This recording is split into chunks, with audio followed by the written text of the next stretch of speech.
Welcome back to Krissie Reads, and I'm going to finish the first chapter of the Earl and Gary. And I'll start at the beginning of page 29, which I left off during a scene break of. So let's go. As an assistant working for a university, there was no reason that could convince her for needing that many large-built men as bodyguards in the same room. I guess we have to hear his side of the story, she said, sitting down on the leather-bound sofa. Leaning down into the soft silk of the cushions like they were a bed of feathers, Lydia felt a soft pull of sleep come over her. Hey, wake up, Lydia. She felt the wisp of Nico's tail brush her cheek, flinging her back awake. It looked like some time had passed, as the sky had started to set and the dark room was only lit by the light of an oil lamp. She saw no sign of the man who had been sleeping on the carpet, and instead saw him through the open door of the washroom. Their eyes met in the reflection of the mirror. Lydia's eyes widened. His hair, which used to be brown and disheveled, was now a shining gold. It looked like he shaved off his stubble, and he smiled back at her as he combed his fingers through his hair. His charm made him look like a different person. You're awake. Your sleeping face was quite adorable. Huh? If your cat didn't hiss at me, I would have wanted to watch you longer.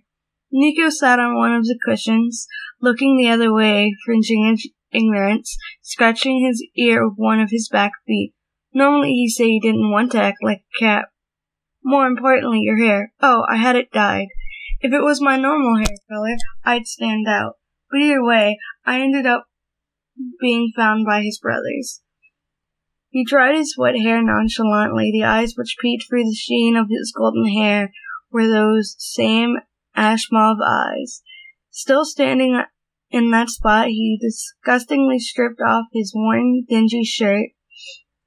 You're in the presence of a lady, my lord. The one who said that was a darkly complexed young man. She guessed that he might be around the same age as her, but for that he seemed overly calm and composed. A strange servant who didn't even feign a smile. But wait, servant? And my lord?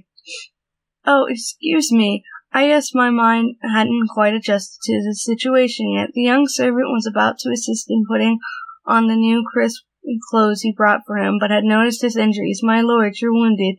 They're just scratches. They'll be hidden once I'm dressed. So I'll just change as is, he said, setting his hands on the servant's shoulders. Don't be bothered by this, Raven. There's no use in killing someone for this. Kill? Lydia arched her brow, hearing such a disturbing conversation. Even for a joke, it wasn't funny.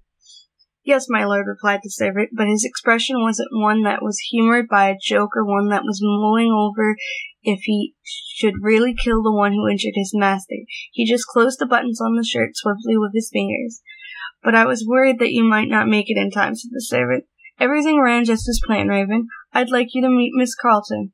Wait, why do you know my name? Interrupted Lilia. The Huxley brothers were looking for a young lady named Lydia Carlton, so that must be you. Then he suddenly stopped the servant with his hand like he remembered something and walked over to Lydia. I'm sorry, I haven't introduced myself, my lady. I'm Earl Edgar Ashenbury. It's a pleasure to meet your acquaintance. He took her hand and kissed lightly on her fingers. She looked back at him wide-eyed, which he returned with an amused smirk. Lydia snapped back to reality. She whipped her hand out of his hand. Earl, you, I don't believe it. I have need to go to London, if you'll excuse me now. You're too late, the ship has already left port. What? She dashed over to the window, and sure enough, the port was a small dot far off in the distance. What is the meaning of this? This is kidnapping, and I left my luggage on the last ship. And I dropped my bag, so I'm penniless, and we're on this ship without a ticket. We'll be caught as stowaways. I'm shocked you saw it of me that way. I promised to have you properly escorted to London. Once we're done with business, I'll have all your needs taken care of, and no worries, this is my cabin. I even have your ticket. Then, you had the intention of taking me aboard the ship from the start, so being captured by Mr. Huxley, all of that was just an act? That was real. I have no taste for cutting myself as an act. There were indeed cuts on his wrist and neck. Once she saw those vivid scars, Lydia lost her energy to assail him. However, getting captured seemed like the only way to meet you, because I didn't know your face or description, explained Edgar, which means he got caught on purpose. Then there would be no point in dyeing your hair. Oh, that was so they wouldn't think I had the intention of getting captured. Lydia felt dizzy, like she was about to faint. Completely confused, she forgot to ask him the important question about what his goal was. Raven, what time is it? Almost 7 o'clock. We need to hurry. Dinner is about to start. Oh, yes. You would have to get dressed as well. You'd been invited to join the table of the Marquis and Marchioness Eugene. They're nobles of Denmark and the ones who invited me on the ship. Since you can't worry about a respected invitation. A ship that he could bring Lydia along, but Hexley and his brothers couldn't step foot on. There was no chance that he happened to be coincidentally invited on a ship that was moored at this harbor at such perfect timing. He must have had his eyes on this ship from the start and approached the Marquis and Marchioness to negotiate himself. She began to tremble at the thought that perhaps she might have been caught by an extremely dangerous man. You can't be joking, mister. Please, call me Edgar, Lydia. Not paying heed to Lydia, who glared back at him, he continued on in a good mood. Where's Hermione? Tell her to bring a dress for Miss Carlton. Yes, I have it already, my lord. Raven, that tie won't go along with that cuff's color. Use this instead.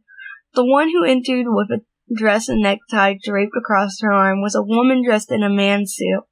She smartly wore pants that fit tightly around her waist and wore a black coat just like the young male servant. Her hair was short, barely reaching her shoulders, and because she didn't try to hide the curves of her body, anyone could tell at first glance that she was a woman.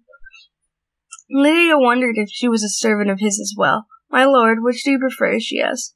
Well, I'll go with what you say. However, Hermione, that dress isn't my taste. It's not as if my lord will be the one wearing it. I know that. But I like it more if the front was a bit more revealing.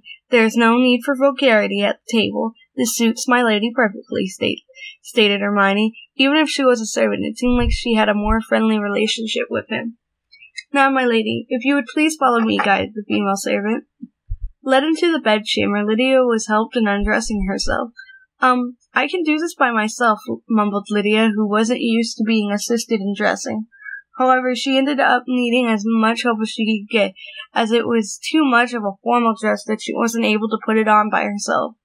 She needed to be stripped of her regulars and put on a new corset and crinoline, and carefully slip the dress on, paying careful attention not to damage the soft ribbons, laces, and the fine beads adorning it.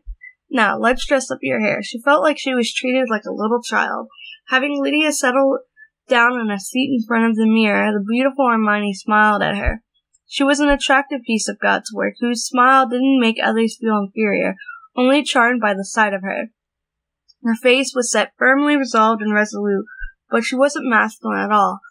Even her short hair, which suggested her disinterest in flattering others, didn't impair her femininity. Her white skin was spotless and smooth. Her hair and eyes were a near black, dark brown. Her brows were set sharp, and her red lips, like flower petals, was absolutely seductive. Lydia looked at the reflection of herself in the mirror. She was a girl who no one could dare say had a beautiful, fair complexion, and her hair was reddish-brown, not the least bit eye-catching, and her yellow-green eyes were so uncommon that it made people nervous, afraid even. Her eyes and nose were nicely proportioned, and only her father would call her a beauty, but due to her impatient personality, it just gave her an even more stern look. Add to that, she was an oddball, so no one ever considered her as a woman. She understood that keeping her long and full hair down, even though she was already 17, was childish. But she couldn't weave or set her hair pretty enough, and besides, no one cared. So at least the only coiffure that Lydia could manage on her own was to arrange it in a braid. Hermione, it's time, said a voice from beyond the door. Right away, my lord. Now we're finished. While she was busy being absent-minded, she saw that in the mirror that there was now an elegantly dressed, unrecognizable, refined young lady looking back at her. But that was during the brief peek she was allowed before she was swept off her chair and led back outside. Amazing, you look even more beautiful. Stop joking. Why? I also think that if you smiled, you'd look even more adorable. What should I be smiling for? For me. What's wrong with this person? Lydia didn't hide back the absurdness on her expression. Now that I think about it, there is no need for me to accompany you to dinner, she realized. Well, are you hungry? He asked nonchalant. That was true. She was. She only had one bite of bread and was sold at the waiting area at the station at noon. I meant that it would be more relaxing if I ate alone. This is a waste. There'd be no opportunity for me to show you off. Huh? I am not your accessory. Of course you're the main attraction. I'm just serving as your foil. I guarantee they'll like you. There are times where an inefficient escort can lower the value of a boy, but if all goes well, we'll be able to show off each other much more attractively. So in the end, it's all for your own sake. Even though she felt rebellious towards him, she was led through the ship and brought to a door to the dining hall. The doorman made a respectful bow and opened the door. She was led by his experienced lead, but his ladies first forced Lydia to step into the room. Like I said, Lydia, from this moment on, you'll be showing me off. Remember that. That was quite an arrogant thing to say, but he wasn't just bluffing. In the grand hall, a wave of orchestra music greeted them. A chandelier sparkled above them, the silverware shined, and the jewels worn on the noble women glittered. At several tables there were bursts of laughter. Lydia was looking around nervously as she was smoothly escorted by Edgar, who was, no objection, gracefully the perfect nobleman. When he was dressed in that dirty outfit, his thin figure almost made him appear tired and weak, but once he put on an expensive tight-fitting evening coat, he seemed unassociated to warrior struggle, as it matched his graceful presence perfectly. The tall, stiff white collar was turned up and tied with a cascade necktie. The buttonhole was a three-colored violet. His facial features showed both sharpness and sweetness, and his shining golden hair was truly the ideal features of a nobleman that no one could to meet that easily. What Lydia was feeling must be the same thought that anyone would imagine who had met him. As a young Earl, Edgar dazzled not only the elderly Marquis and Marquise, husband and wife, but the other extravagant-sounding named members at their table.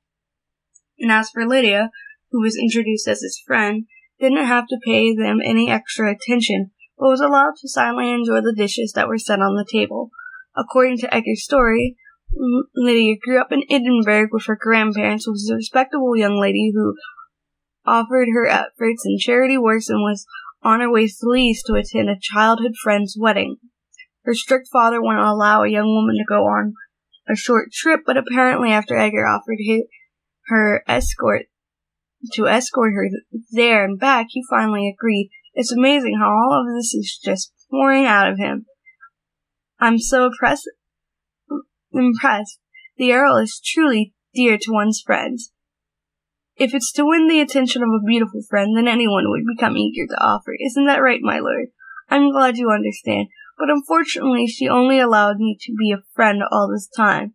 We only just met today.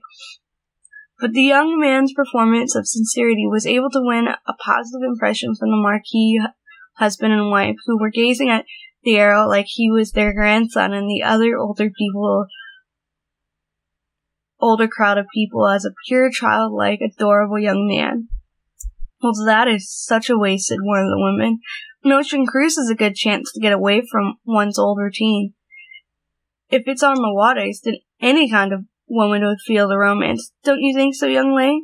Is that so, Lydia? Said Edgar. Being spoken to with such kind voices, it felt slightly new and strange for her, since she felt like she really was accepted warmly among them. I wouldn't know. It didn't feel quite satisfying, and half of it was frustrating, but Lydia still replied friendly, which he replied with a sad shrug of his shoulders. He must be well aware that only added to collecting the warm sympathy of the people around them. As one in a position entrusted by her father, it's unfortunate that I cannot court her any further. She was viewed as a self-restrained and reserved girl who was sought after by a handsome young Earl. Edgar had presented Lydia like she was a saint, so this is what he meant by showing him off. Just sitting beside him, she received the envious gazes of the young women and daughters from other tables, but that was meaningless to Lydia. Even if the situation was enjoyable and comforting, Edgar obviously wasn't her friend. It was all a sham, like she was just embellished with fake jewelry. Then, what was Edgar's purpose in fabricating her as his spinging female friend? He did seem like he was just playing a game, but if this were a game, then that would be putting himself on board as one of the pawns. A being who was worthless and meaningless once off the board. Was it true that he's an Earl? Oh, now that I recall, Earl Ashenbury, I heard that you were the descendant of the noble legendary Blue Knight. The one who asked this was the man who was sitting at the edge of the table. He was the one that was just now in a heated debate with Chaucer. To say famous would be an exaggeration. For most of the British people, the Blue Knight Earl is just another fictional character like Hamlet, and not even as well known as him. Oh, so that the Blue Knight Earl truly exists? I have read F. Brown's book, and it certainly was a wonderful story. Of course, even Lydia knew about the story of the Blue Knight Earl. Surprised at hearing the unexpected news that Edgar was the descendant, intrigued, and she inclined her ear to the conversation. The scholar began his interpretation of the reading to the curious noblewoman. Yes, madam, the model of the character was a knight who pledged his loyalty to Edward I. He was led the attack against the Crusaders along with the king from when he was still the crown prince. He said he was from the fairy world and spoke of various adventure tales about foreign countries which fascinated everyone. Brown's writing depicts the work of Blue Knight Earl's fairy servants as trustworthy and helpful, and was complete as a mysterious fantasy novel. But aside from the fairy servants, there indeed was an advisor of Edward I called the Lord Blue Knight. Edgar remained silent, smiling softly, and nodded, letting the scholar talk as he pleased. It is true that the Lord Blue Knight was granted the peerage of Earl of England by Edward I. Don't you think that being the ruler of the fairy world and by pledging his loyalty internally, the King of England would become ruler of the imaginative land of the fairies, reflects typical English sense of humor? You're wrong. Lord Blue Knight really was lord of all good fairies. Lydia couldn't stop herself from stating her truth. All eyes at the table focused on her. Oh no, I'm going to be laughed at again. Even though she knew that, she couldn't stay silent after being offended by the scholar's story. Because, sir, if you say that you believe in the existence of Lord Blue Knight, then why do you arbitrarily decide that the fairy world is a joke? Both of their stories have been passed down together. It's wrong to say one is true, but the other is a fabrication. Young lady, the fairy part is too absurd, but since document papers exist stating that a peerage was given to Lord Blue Knight, then there is no doubt of his existence. Yes, of course. But in those papers it should have written about Lord Blue Knight with his other name as Earl of Abrazel. In Gaelic, Abrazel means the legendary fairyland beyond the sea, making it true as well. Do you think that the people of the times thought of the fairyland as a joke? Edgar smiled back sweetly. Could he have helped me? The eyes of the group that were looking at Lydia skeptically quickly unraveled. That's true. People in the past didn't seem not to believe in the existence of fairies and demons. Edward first must have believed as well. Then I would like to ask the Earl himself, do you have your fiefdom in the fairyland? Of course, it was passed down to me from the previous Earl. But easily replying like that, they accepted that response merely as British sense of humor. Oh, I would really love to pay a visit. The rule in the family is that the only one I am allowed to take with me is my bride.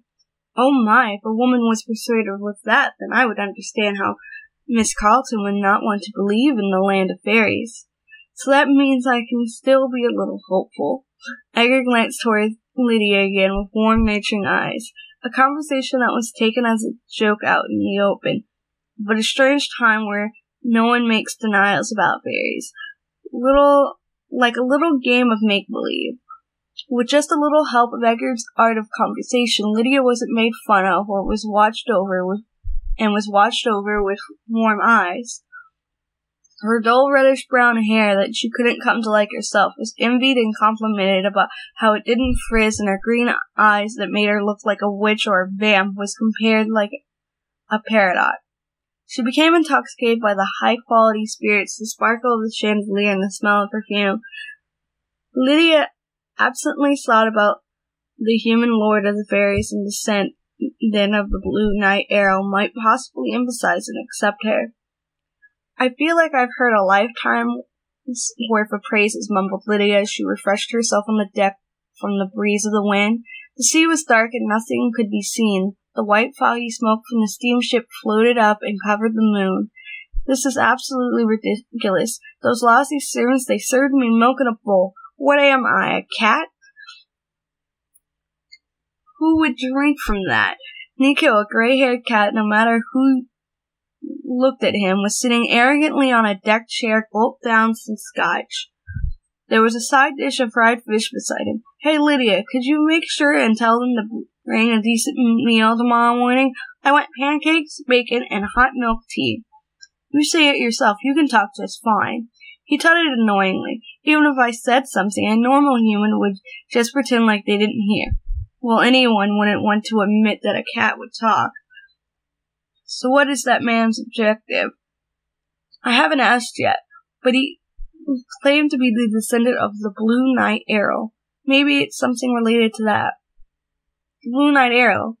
If I recall, wasn't that the legend about having ruled over fairyland? Which means the Earl Lord wants you to help as a fairy doctor? Could that mean he might already know that Lydia calls herself a fairy doctor?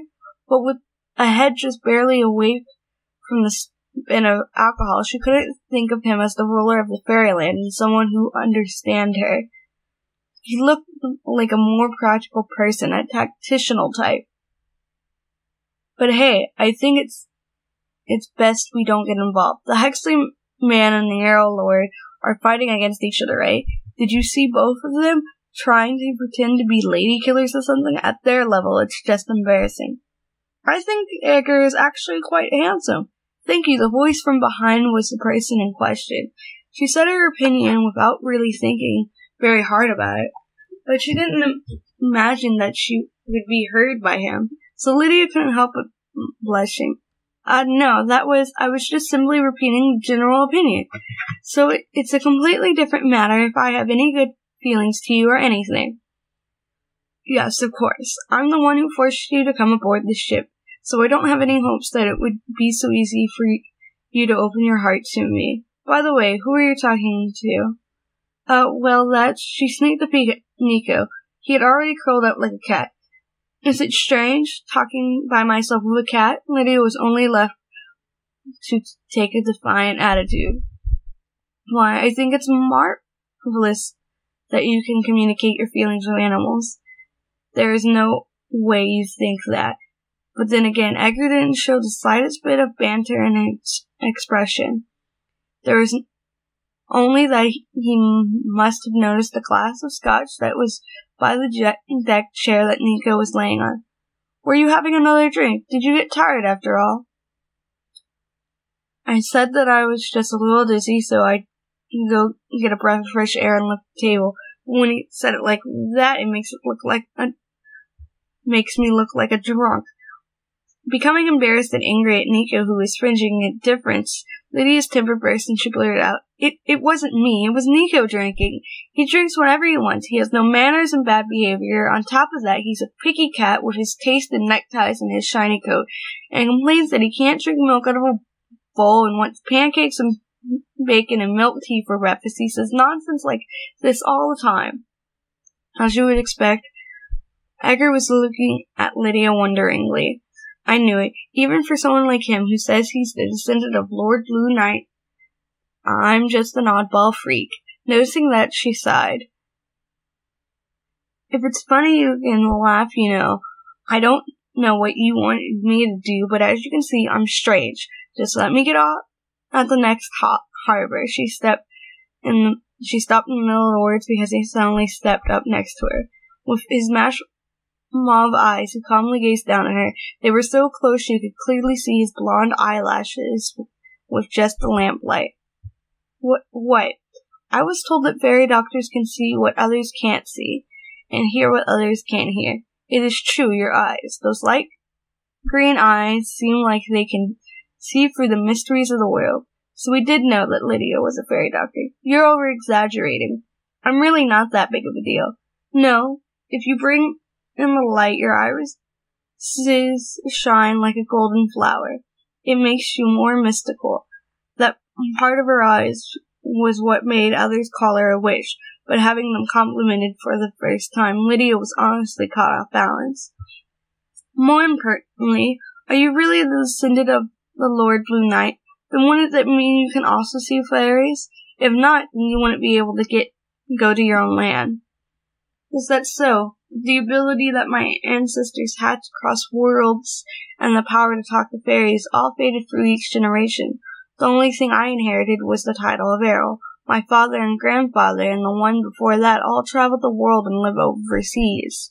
I finally came back to England, but even if I wanted to greet her Royal Highness, I don't have the jeweled sword given to us by Edgar I. That is my proof to become the Blue Knight Earl. As he spoke, he closed the distance between them, so Lydia was made to slowly step backward. Jeweled sword? Julius Ashenberg, an Earl of my family from 300 years ago, hid it in one of his lands and left on a long trip and died. The hidden location is only explained by a riddle protected by fairies, is what I'm told, and to get there are several fairy-related steps. So for someone like me who wasn't born with that power, it's all incomprehensible.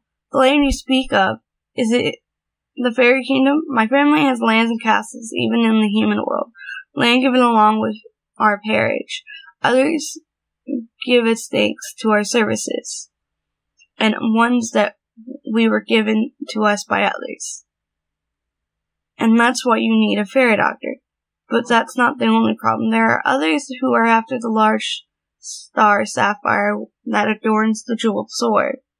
Those others. You mean Mr. Hexley from before? That's right. The man who tried to kidnap you. He doesn't know about the treasure sword being proof of the peerage. But as I'm also after the sword, he is malicious towards me.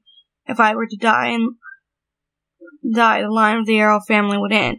I need to find it before it's taken and make clear my position in the Earl family. Lydia, will you please help me? Lydia took yet another step, but felt nothing but air beneath her foot and lost her balance. I'm going to fall, she realized she was by the stairs. In that second, Edgar's arm wrapped behind her back and grabbed her. She was strongly steadied and pulled back up to him. Lydia instinctively held on. Be careful, it's dark, he uttered with a sigh. She had never been this close to a man besides her father. Let me go. If I do, you'll fall. She couldn't help but think that he was having fun, that she had to hold on to him. Enough of this already. Just like the lightness in a dance, he adroitly turned around as he held her, placed her back away from the stairs. He let go of her slowly, as if in regret. Lydia was glaring at him, but he only returned a fearless smile. He must think there was no woman he couldn't get what he wanted from. How offensive. In my opinion, I don't believe that you're really the descendant of Lord Blue Knight.